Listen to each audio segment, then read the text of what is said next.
Halo, salam sehat teman-teman semua. Kembali lagi di channel Bung Harpa. Di edisi kali ini kita akan bahas langsung aja satu pertandingan, to be spesifik sebenarnya satu tim ya yang kemarin mengawali musim Liga Inggris 2023-2024. Pertandingan antara Burnley dan juga Manchester City.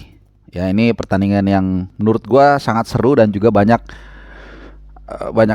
cerita lah, banyak aspek yang akan gue ulas di sini yang mungkin nggak akan lu temui di tempat yang lain-lainnya. Oke, tapi sebelumnya gue berharap kalian dalam keadaan baik-baik semua di hari yang cerah ini. Sabtu ini gue rekam jam 2 lewat berapa nih, lewat 7 ya. Jadi happy weekend buat kalian semua. Jadi ini juga sekaligus untuk menemani akhir pekan kalian sambil dengar podcast gue. Nah, jadi kemarin gue nonton detail banget walaupun udah super ngantuk karena habis bawain Coppa Italia di TVRI. Ya, pertandingan awal. Jadi pas pulang sekitar jam setengah 2, pas kick off gue nonton dari awal. Suasananya juga seperti apa di Turf Moor kalau nggak salah ya stadionnya.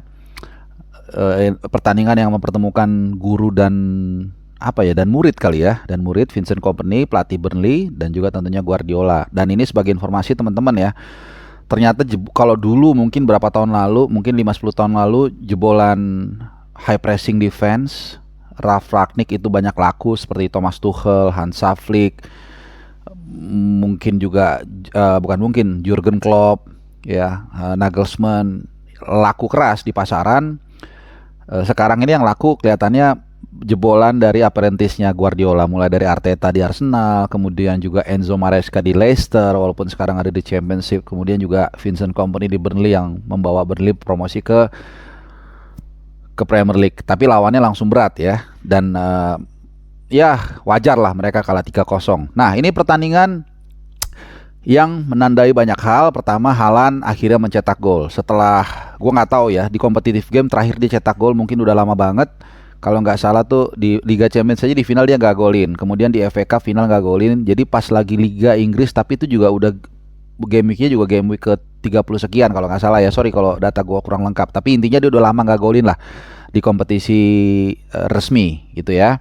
Dan hanya butuh 3 menit buat seorang Haaland untuk membuka keran golnya musim ini. Setelah tahun lalu dia mencetak 36 gol di Premier League. Kemudian dia melengkapi golnya di menit ke 36. Nah, turun minum. Apa yang menarik saat turun minum? Ini akan gua kasih sama kalian ya. Jadi dari pengalaman gua bertemu langsung liput Manchester City di final kemarin di Istanbul. Para pelatih ini udah berulang kali gua kasih tahu, tapi buat lo yang mungkin belum ngeh. Jadi pelatih ini, terutama Pep Guardiola, adalah seorang aktor dan juga maestro dalam public speaking, dalam public relation, PR istilahnya ya. Dia sangat handal dalam menanggulangi tekanan-tekanan dari pressure dari media, dari fans. Jadi kalau lu ngeh kemarin ketika half time, City memang tidak bermain perfect. Ada sekitar menit 25 sampai 30 itu City akan melakukan 2-3 kali blunder ya. Tapi overall it's okay, normal. Ini yang selalu dikatakan Guardiola. Ya kadang-kadang lu nggak bisa selalu bermain bagus. Kadang lu ada hoki, itu normal. As long as pemain itu menjalankan gameplaynya dengan baik. Menurut gua semua berjalan dengan baik.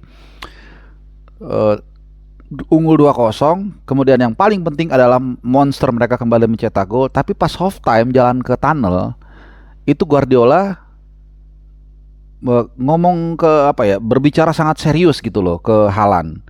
Kayak sedikit agak gesturnya sih bukan happy ya. Dan ini kalau lu kritis, gue langsung mikir, gila ini orang nih, pinter banget nih. Kenapa? Karena pasti definitely kamera pasti akan mengarah ke dia. Given dia mencetak 2 gol, tapi juga ini kan udah lama ditunggu-tunggu karena Haaland selalu menjadi sorotan. Nah, Guardiola itu tahu banget, makanya gue baca meme itu atau apa, Guardiola itu he is better actor than Hollywood katanya, karena dia tahu kamera kan ke situ sehingga dideketin dia, ya action lah gitu ya, sehingga dia sebenarnya ingin tersorot kamera, mengirimkan pesan kepada halayak ramai bahwa nih tim kita ini selalu performa kita 2-0 pun kita nggak akan puas. Itu yang mau dikirim sama dia, luar biasa. Terus dia pura-pura giniin kamera seolah-olah kayak nggak seneng, which is bullshit. Itu jadi kayak orang mau tapi malu sebenarnya. Jadi dia pura-pura nolak gitu loh, which is bullshit. Dan dari dulu gue pernah ingat sebuah wawancara dari Eto'o, dia mengatakan Guardiola itu paham di mana kamera dan kapan mengarah ke dia. Sehingga ketika dia bertemu kapan gitu ya, Eto'o kalau nggak salah udah di Inter ya, atau iya kalau nggak salah udah di Inter, dan dia ada apa akar pahit dengan Guardiola. Ketika ketemu, ketika dia tahu kamera, dia salam tuh Eto'o, dia baik karena dia tahu kamera lagi nyorot dia. Nah ini satu poin yang sangat menarik yang gue mau tekankan di video gue kali ini. Ini sangat luar biasa maestro, dia jago dalam public speaking. Nah kemudian ya pertandingan seperti biasa nggak tidak berjalan ke arah yang berlawanan. Kemudian ada nambah gol dari Rodri menit 75. Nah Rodri gue juga mau singgung sama teman-teman semua ya. Jadi sebenarnya gue main Fantasy League juga kan satu-satunya mungkin diantara yang apa namanya yang main di komunitas gue itu yang ada Rodrigo. Kenapa? Karena triggernya itu ketika dia mencetak gol di final Liga Champions. Dari situ gue lihat, oh ini orang punya kemampuan syuting yang luar biasa. Itu kan golnya keren kalau lu ingat. Mudah-mudahan nanti gue akan share ya bagaimana bola itu melengkung. Kemudian juga speednya, powernya juga ada. Nah kemudian di partai pemanasan selama pramusim beberapa kali gue nonton, tidak semua memang. Kelihatan Rodri itu agak lebih dikasih ruang untuk naik ke atas. Makanya gue bilang gue akhirnya berani beli Rodri untuk Fantasy League. Harganya juga murah dan pasti main. Nah kemarin kalau gue hitung ada 3 kali dia, atau mungkin lebih, yang gue lihat 3 ya seingat gue ya. Karena gue nonton dari detik pertama sampai detik terakhir, gak lewat sedetik pun. 3 kali dia melepaskan, bukan melepaskan tembakan, naik sampai ke dekat kotak penalti. 1 kali dia gagal meng-create chance. 1 kali dia shooting tapi agak apa namanya belibet sama Haaland kalau nggak salah, intinya shootnya keblok. Yang ketiga berhasil akhirnya mencetak gol. Jadi peran Rodri lebih ditambahkan di situ, apalagi selepas masuknya Kovacic yang menggantikan Kevin De Bruyne yang cedera. Jadi Kovacic agak lebih digantung sebagai defensif, sementara Rodri agak dikasih space untuk maju. Walaupun Rodri tetap memainkan peran sebagai gelandang bertahan gantung di belakang. Dia yang selalu seperti satelit. Kalau lu perhatiin, gua perhatikan bener selama 90 menit pergerakan dia karena sepatunya warnanya orange, jadi sangat kelihatan nyata. Jadi kelihatan banget dia tetap memainkan peran itu. Tapi sesekali ketika ada ruang yang memang kosong, karena kan lawan kadang-kadang lengah, dia gelandang bertahan pasti dia ngoper, akhirnya dibiarin. Nah dia maju ke depan merangsek, dia dapat 3 kali itu chance. Ini yang menarik, yang berbeda dari musim lalu. Jadi memang Guardiola ini orang yang overthinking, jadi dia selalu setiap musim gak mungkin gak ada yang baru ya. Kalau kita ingat dulu juga di Munchen kan gitu, dia rubah si Philip Lahm kan dari bek kanan jadi gelandang bertahan, demikian juga John Stones musim lalu gitu. Nah yang berubah lagi dari musim ini adalah peran dari Rico Lewis. Sebenarnya kemarin memang seperti biasa ya, 4 back itu dia pakai 4 back, cuman memang kanan kirinya Walker dan Lewis ini sangat tinggi. Cuman Lewis itu lebih tinggi lagi.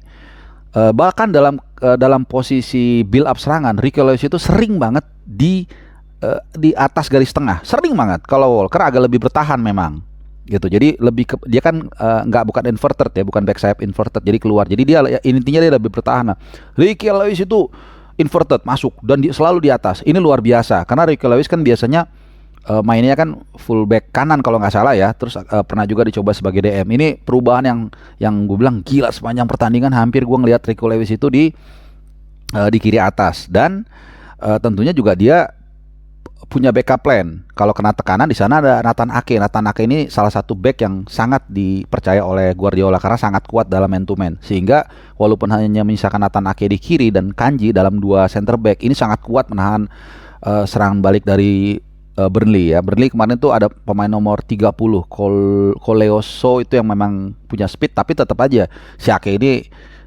punya kemampuan man to man yang sangat luar biasa. Itu yang menurut gue sangat menarik ya. Kemudian kemarin satu catatan lagi, gue akan banyakkan di City aja ya. Alvarez nggak terlalu maksimal, tapi ya mungkin lagi-lagi Guardiola ingin memberikan dia kesempatan lah, bagaimanapun juga dia seorang World Cup winner ya, juara dunia sebagai striker, jadi tetap harus diberikan panggung dan juga minute play, competitiveness game juga harus competitivenessnya juga harus ditopang terus. Terus kemarin ya itu aja sih kalau gue bilang. Ya De Bruyne cedera lagi, gue nggak tahu cederanya separah apa. Dan ya sekali lagi guru memenangkan pertandingan dengan murid, dan kalau kata teman gue sih udahlah kasih aja juara Liga Inggris langsung ke City. Oke, itu penjelasan gue di edisi kali ini full Manchester City sebenarnya ya, walaupun gue singgung Burnley tadi hanya mungkin 5%. Terima kasih, mudah-mudahan bermanfaat. Salam sehat dan happy weekend.